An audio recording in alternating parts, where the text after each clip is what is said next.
Pemirsa, adanya kebijakan pemblokiran terhadap rekening dorman atau rekening bank yang tidak digunakan dalam jangka waktu tertentu dinilai oleh Otoritas Jasa Keuangan Sumsel tidak akan merugikan konsumen perbankan.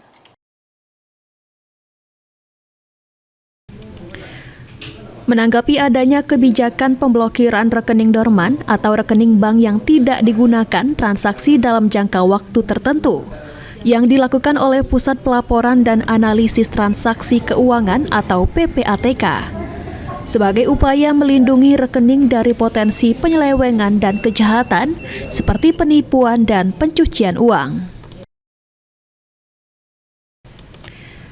Kepala Otoritas Jasa Keuangan atau OJK Sumatera Selatan, Arifin Susanto, mengatakan, jika kebijakan pemblokiran rekening dorman nasabah perbankan masih akan dibahas lebih lanjut bersama PPATK.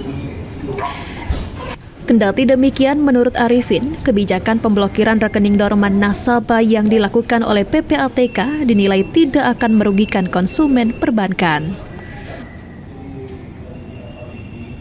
Kita akan segera bahas lebih lanjut lagi tekniknya seperti apa, tapi intinya kan tidak akan merugikan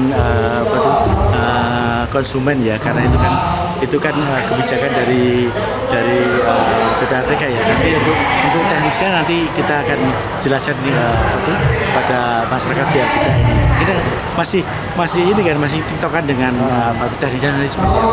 Tapi intinya tidak akan merugikan konsumen lah ya. Hingga saat ini OJK Provinsi Sumatera Selatan belum menerima pengaduan dari masyarakat terkait pemblokiran rekening yang dilakukan PPATK. Eki Saputra, PAL TV.